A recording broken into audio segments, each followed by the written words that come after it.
Welcome to Stock and Options Trading Unlocked. If you want to learn how to make 6 or 7 figures a year trading 2 hours a day, this is the show for you. We're here to talk about everything trading, weekly news, tips, and special guests to get you motivated and profitable.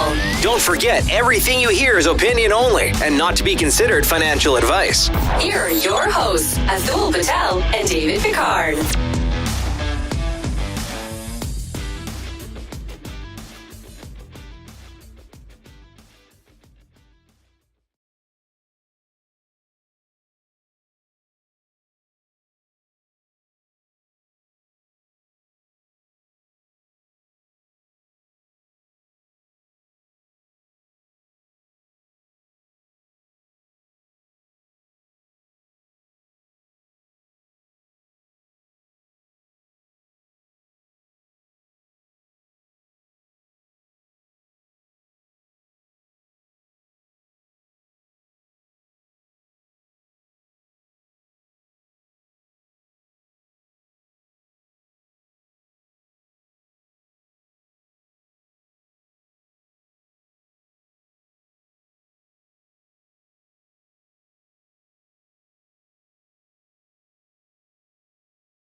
Thank you.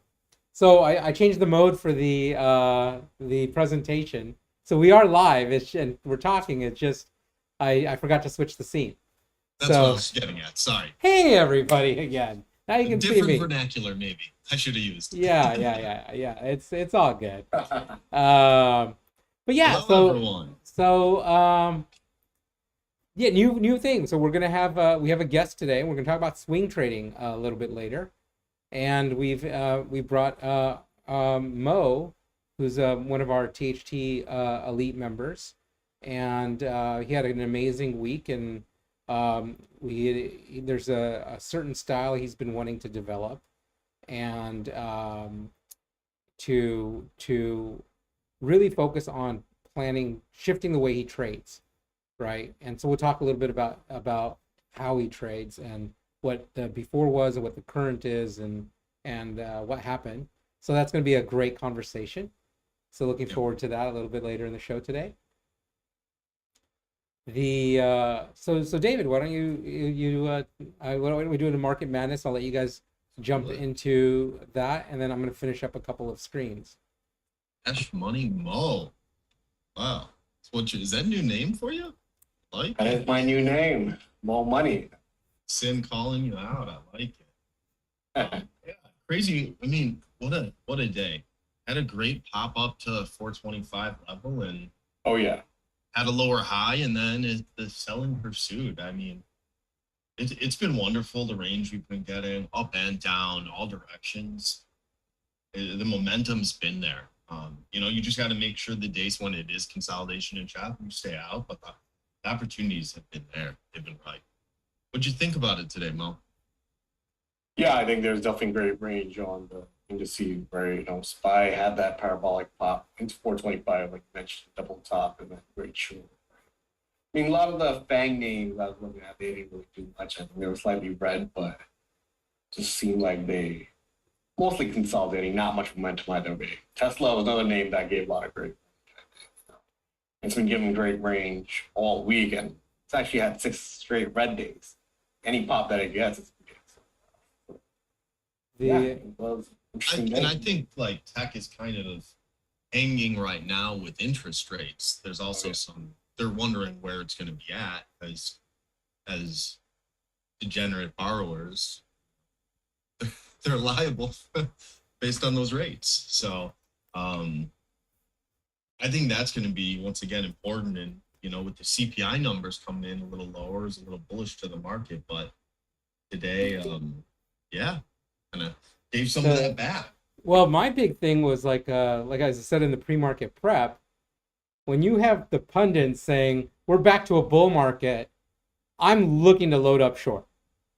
Like that was just like, and we got we're looking for a gap up, and I was like, and it went right to the target that a month ago.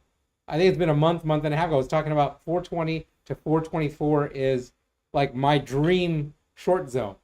We've been talking about it for a long time, on even just every week on the show now, saying we're waiting for this top 420, kind of 430 zone. For me, at least, it goes all the way up to 430 before I might be invalidated, squeezed out. But it was there. It was total textbook play. Amazing. Total textbook. 430 is the 200-day moving average too, right? Yeah. So. Yeah, but I mean, just when you have a gap up and it tests the levels, and then you learn the patterns that we talk about, the killer trade setups, it literally was textbook. And I'll show you what's possible with these textbook trades and $1,000 bet. You're going to be amazed, folks, and that if you take these great entries and you plan it, and then you're patient for what can come. Some not bad results possible. And so so come on. Sorry, my screen's kind of locked up over here. So I'm working on it, but so we had a big rally this last week, and we had the inflation numbers, which caused a big gap up. How many were short overnight? Who was short overnight looking for that big dump? And who? I swung a small amount absolutely. Yeah, I had profits on the day, and I swung that, of course. And then we got squeezed. Yeah. So sure, it was cool. Yeah, totally fine. Like totally 10% fine. of my profits from the day before. And but then on the flip side, who was able to take the futures long by watching ahead of time? And this is actually also open to the YouTube folks. Really curious about how folks did. Let me see if I can get over there. Hopefully when we don't have, I'm going to mute the site so I don't get a duplicate when I go over there. But there we go. I got the chat and whatnot. But I haven't heard from, not seeing any responses.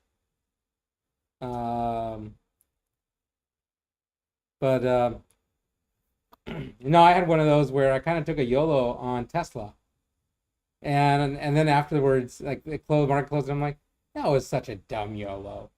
I mean, it was good because it was just using profits, right? But I was just thinking about it. I'm just like, that just really, there was just no business on that short there for the YOLO from that point. Like I want to be entered not there but elsewhere, right? Not on the lows, like near VWAP, and actually came back. But thing is, we had this crazy double bottom, and the way it closed, it was a little bit off. So it was okay though. But the thing is, that's where we talked about on the show all the time about risk management, and why that's so important. And it's It is. I mean, I don't know. I mean, it's ridiculously important because if you if you don't take that into consideration in your planning, and you can really just hurt your account. Yeah, I mean, honestly, I try to think of the way I trade is just it's strictly risk reward. Like I go through a very strict process as I'm identifying a setup, going through like my risk reward model that works for me, and it either qualifies or doesn't. That's like the yes no filter for a trade. Oh, okay, interesting. Do you want to share a couple of the criteria that you use? I'm sorry, putting Criteria you on that the I spot use? a little bit. Yeah. You can But- put me on the spot. I mean, and actually, I've been explaining it in the posts I've been doing on Twitter, where I show my setup. Here's the trade I took and why, and what I'm looking at. So, for me, risk reward number one, I'm looking, guys. If you're not charting options, chart your options contracts. Okay, truly a game changer. I wrote, if you don't know how to do it, just did a tweet on that with a video. So it's super easy, a couple clicks you can do it. But I'm watching those and I'm looking at the price action there against the instrument, the underlying that I'm actually trying to trade. Now, the reason I'm doing that is because not only do I like the setup, I want to make sure the price action is agreeing and correlating with it. Once I see that that's correlating on the option contract pricing, then I look at the risk reward for where it's going to go, right?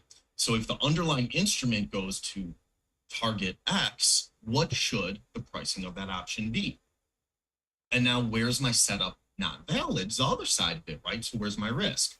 Where's the price of that option contract going to be if it gets invalidated?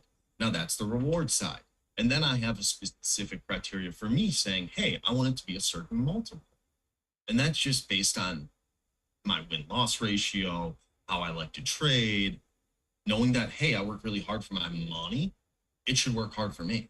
So I don't want to take it if it doesn't make sense. I only want to take best setups, and that's it. Does that make sense? Absolutely. One of the things that came up in our conversation today during the live class was, why is it that people overtrade? Right, not waiting for just the best setups, and a lot of it is you don't feel like you're doing any work if you're not in a trade, right? And that's one of the issues. I know I have that one. But the one of the members came up with a really good analogy for you fishermen out there, and I know David loves the analogies. And so I'm going to share this one, and this is from Ben. I believe it was from Ben.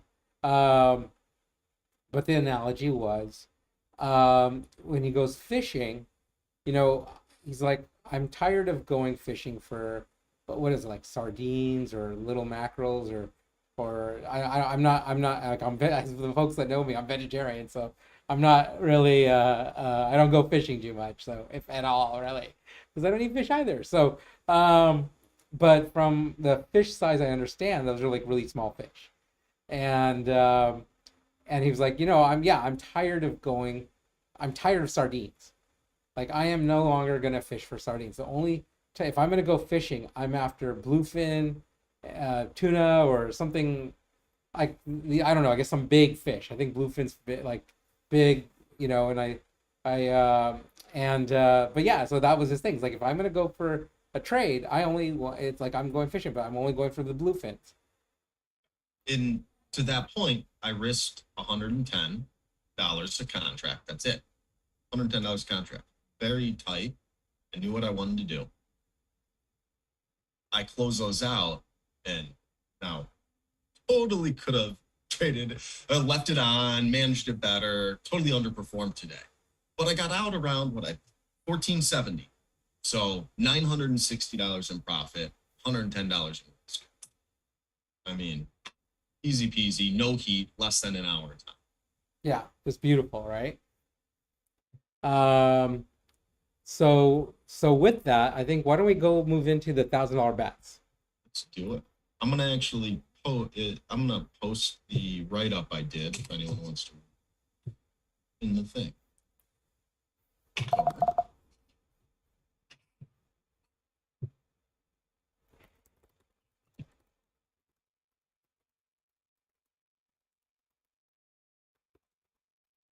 Let me just share that up. All right, so let me go ahead and why don't we move to the 1K bets? And I think if we can transition here, and I think that's where we get off this studio mode because that just confuses me. And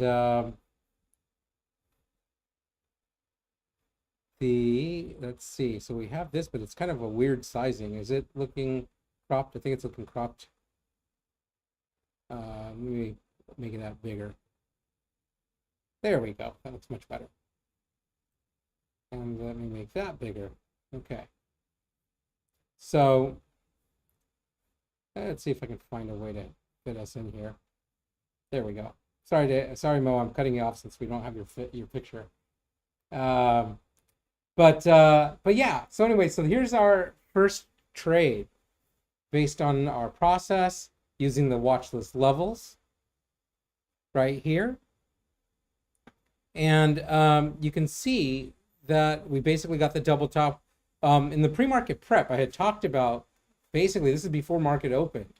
I was saying, hey, if SPY rips into 424 to 424.80, I'm going short.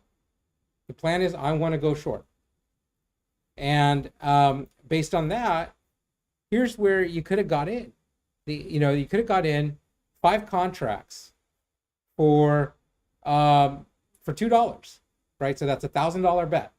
5 contracts at $2, it's $1,000. It then spiked up into almost $10 later.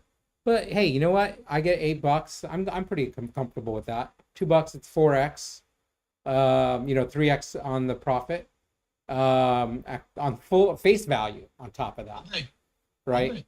Right. So it goes to $8. You could sell those contracts now, those 5 contracts for $4,000. Right? That's and those were the 4220 puts. The 20. Oh, I wrote the 22. My God. Thank you. I just want to clarify for everyone. 40. I don't know what I was thinking. It's okay. Sorry, guys. Thank you for fixing it. No. I just wanted to make sure, just so everyone sees it right. Yeah. No. I whoops on that typo. Guys, take this stuff. Go look at it. Try to rework this trade. This is the magic right here. What was going on in my head? 42. It's okay. Yeah. I'm not trying to, I just want. No, I'm glad you called it out. Yeah. So yeah, you were not in the 2250 foot. So it was the. I just. Sometimes I need special care, I think. Having a busy day. But yeah, the 4220 puts. My God, that's just funny. So yes, it is the 4220 puts, right? And look at that; those went to like $10, right? But see, if you notice, when I'm doing these, I'm not pricing for perfection, right? I'm not saying, hey, I nailed the $1.50 exact bottom. But using our process, you're able to get in at $2, okay? Maybe $2.50, maybe it's a little bit later. But you're also then able to exit appropriately, and maybe you took some off at like $5 or $6 and you took the rest off at $9, $10 or $8, but basically these are reasonable exits and reasonable entries, because what I'm trying to show you is that you can make really good money without nailing the top, without nailing the bottom, right? I mean, I guess you could say that one would consider we nailed the bottom. I think we did, but it doesn't have to be the exact perfect entry, right? But if you learn the process, you learn when to even juice it. We talked a little bit about that in the live class today.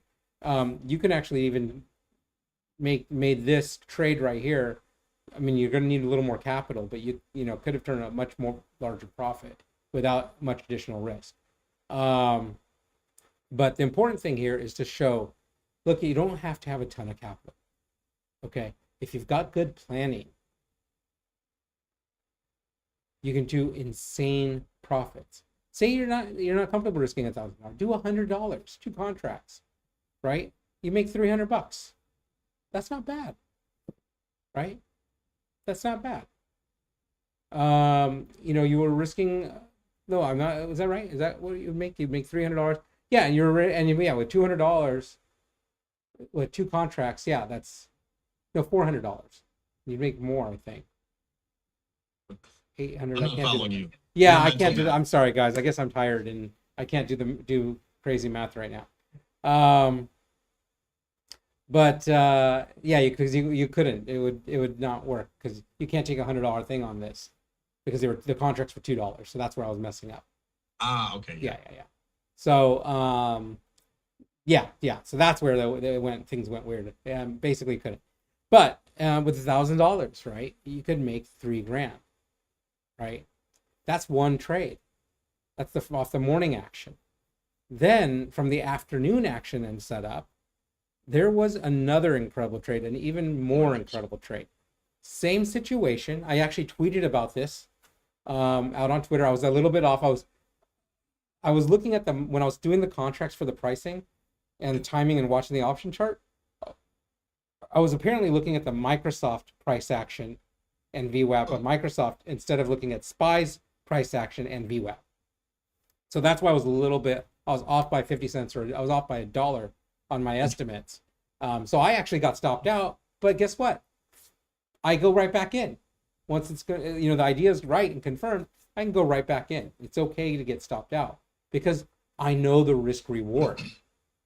Do I care about losing 50 cents or 75 cents when I know I got $10 to $30 coming to me? I don't care. Right? And so, I don't mind stopping out and going back in. But that's my stop. But check this one out. So basically this one, $2 entry.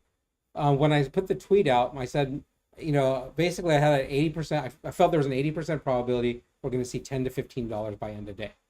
We actually had it spiked up to as high as, I believe $18 or so at some point. But hey, let's just say you got 14, right? So I was saying 10 to 15. I think it was relatively easy that you could have got $16 and filled. But let's just say $14. Again, this is back down to, you don't need to nail the top. You don't need to get the exact best return or exit. Good enough, right? Good enough. You did a good job on the entry. Do a good job on the exit. You get some great gains. And don't need to squeeze everything out of it. Yeah, you don't. Just the thing is, what happens here then is you start baiting yourself and tempting yourself to take more trades into this chop, right? And I'd give a ton back in trying to trade this, right? So the way you have to train yourself to get the right entry for the plan. Maybe you enter down. Sorry, you can't really see it, but down at the entry where you have a marked at entry, or maybe on the cross of VWAP that you see on the chart there. Yeah. Right. And then that's the only place where it's okay to buy and enter. That's what you have to teach yourself. Then you get out where you think the multiple is and it's appropriate. And look at this. This is again $1,000 to $7,000. Right. And then so that works out to a $6,000 profit. So in 2 separate trades, if you use just $1,000 twice, in essence, you could have made turned $1,000 into $10,000 today in 2 trades, and that's not even like compounding. Imagine now if you said, "Hey, I'm going to do I'm going to take all the profit, I'm going to keep my original 1,000 and roll it into 3,000 here, or just say 2,000." You could have made going to keep 1,000 no matter what, and you do a $2,000 bet. You could have made $12,000 on top of your original 3. Or have $1,000. It could have been either or, binary in a way. But the point I'm trying to get at is, as we do always with these $1,000 bets, is you don't have to be doing you don't have to be like I see stories where I put $500,000 into a trade into some stock and to make $3,000 or $1,000, or I'm buying $50,000 of XYZ, right? And I'm hoping I can make 1%, $500 on it. There's no need, like with proper planning and education and training, um, incredible things are possible. Now, guys, this doesn't happen every day. These kinds of trades that you have to let things set up, right? I don't get this every day. I don't. It's the base, it's what it is. But when things set up, I'm like disappointed. I underperformed today. yeah, like, but when things set up and you plan the trades, it's some incredible stuff, right? But you got to learn to be patient. You got to learn to plan, right? And that's what you'll see. Like, how is it that I'm able to, before things even happen, before the entries even happen, I'm even saying, hey, here's where I roughly want to get in. I think the contracts were like $4 or so when I was looking to say, hey, I want to get in around 250 to 350, right? And I'm looking of pricing them out and charting it, charting the option contracts. It's so, and looking at the price action, you can develop that skill. But with that said, let's move to talking about swing trading. Mo, are you there? Do it. Hey guys, I'm here. All right, so let's. I'm going to move over to the. What happened to our? That's really Cash weird. Money Mo. I guess we're just going to go to our group, but I used to have a YouTube scene, so I could actually bring the chat up. But I'll just share again with everyone. So, guys, if you have questions and you want to ask Mo, be sure to type it in the YouTube. And you want to ask Spectre a question, type it in the YouTube. Yeah, we all want to share with you.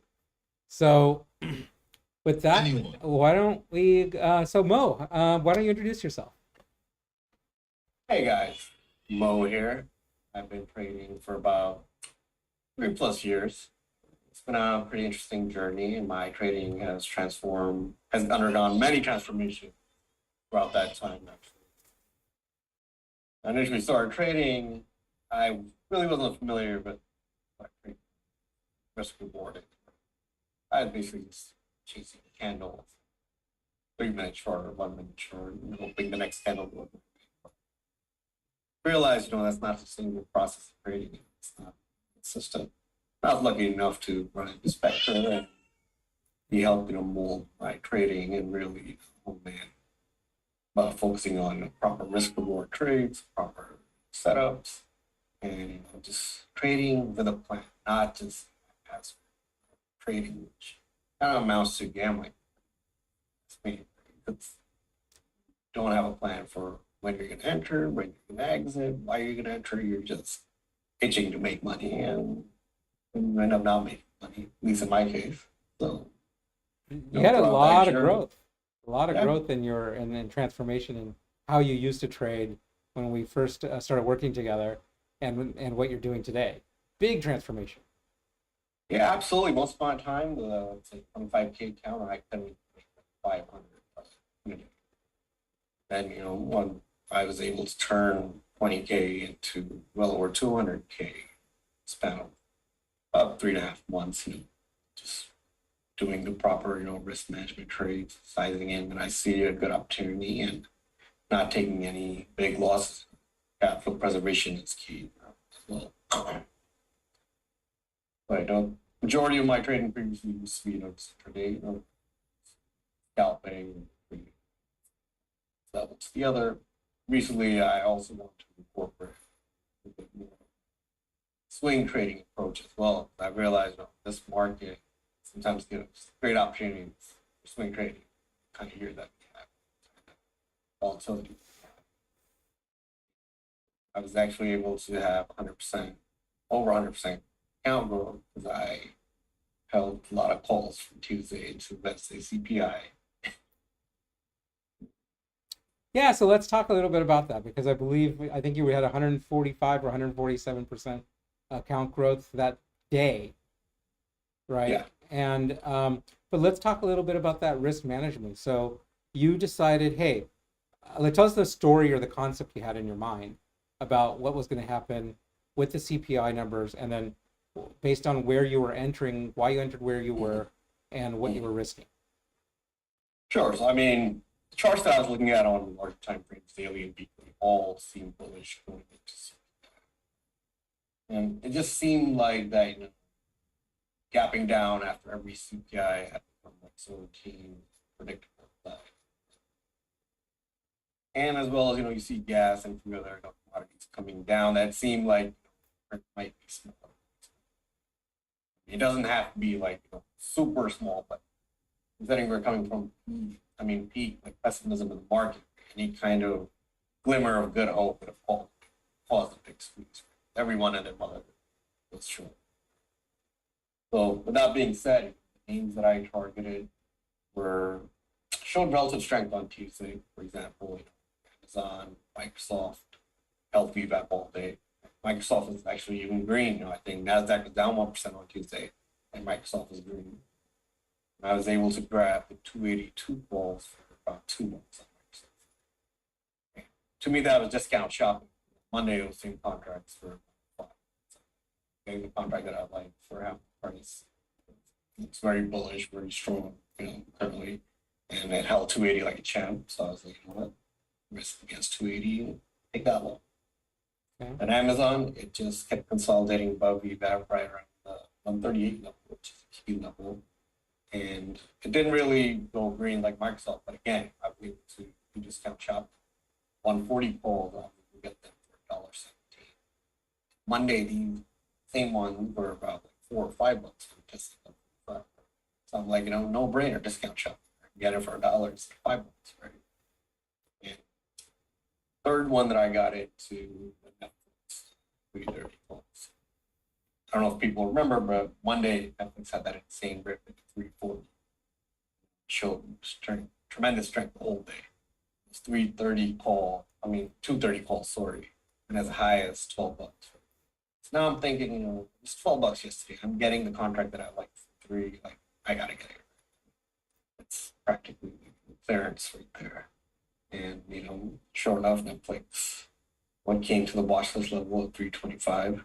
Once again, Spectre, thanks for the amazing levels. And once I saw it bounce off of there and start getting some traction, I got 5. It's playing BVAP, consolidated, and constructive price action. Fourth ticker that I was long in was Google. The reason I was long in Google was, first of all, it's had a 3-month consolidation from May to August, pretty much beating all 5.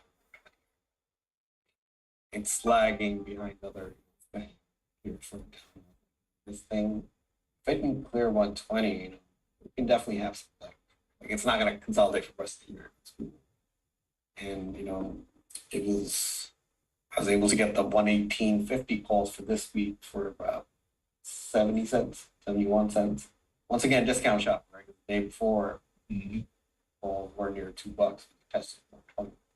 So, you know, it was relative strength that these names were showing. I was able to get tremendous fill, you know, through the concept of discount shopping.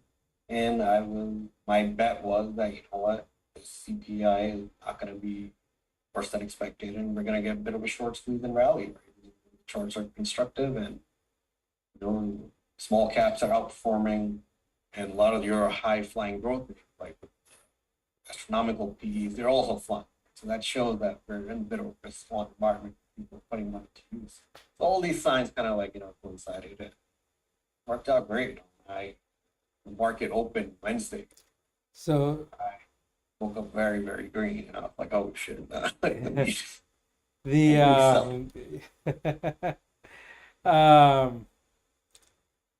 So why don't we talk a little bit about risk management?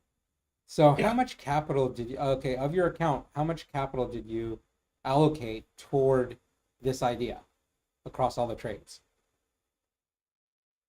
Retrospect, I want to say like 18 to 19%, but it just seemed like Yeah, and then if you were wrong, how much did you expect that you would lose? I probably would have lost.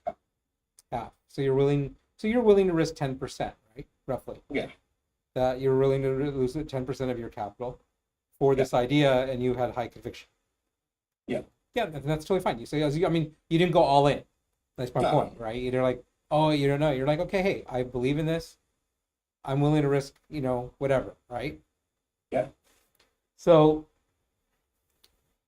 then so Wednesday came around, and you had the big gap up and the push, and you let things kind of progress for the first hour and a half, I believe, right? Some names I sold right the open, right? Okay. I know Amazon, for example, it's not like. Yeah, it likes to give I up. was able to sell those 140s for close to $4, right? I was like, Oh, that's great. 400%. Let's sell this, get out of the way. Yep. Netflix I held because of showing relative strength, started grinding. Google I also held, right? It was a judgment call that I was like, these two are probably gonna run, and they sure did, right? Because the Netflix contracts opened, I think, around 6 or 7, and they went as high as 15. Yeah. $3 to like $15. I sold that.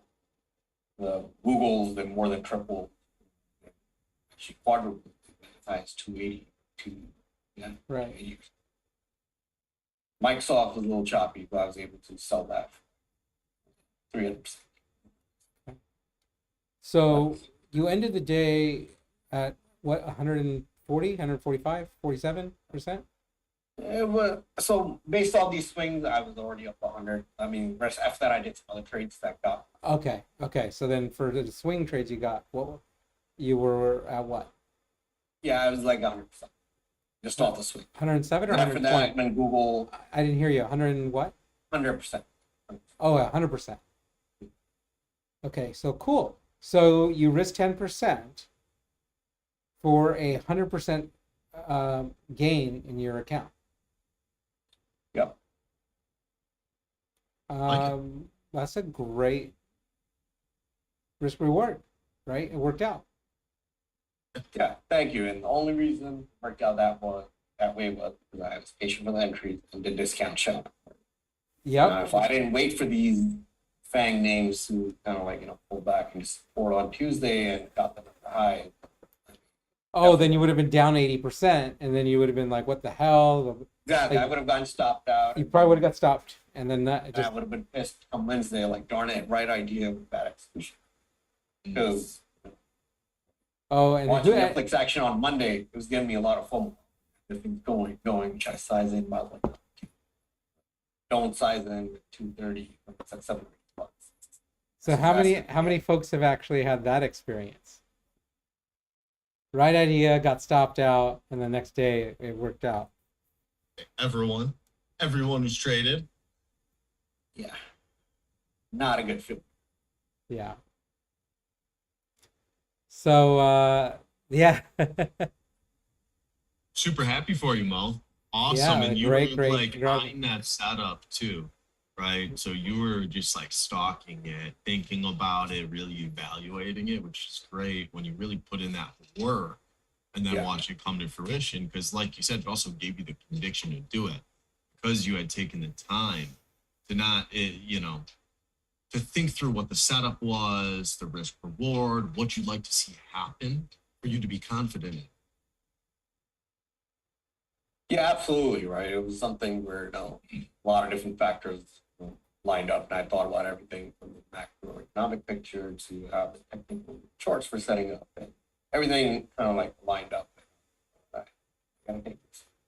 Nice. One of the neat things is that because you discount shopped it and you knew where the previous highs were, you knew that even if it didn't, maybe let's say, gap up and rip super high, and it went back to the original prices from where you got the discount, you'd already be making some money. That is true. Right? So even if you didn't get the 100% account growth, maybe you would have got another 10 or 20%.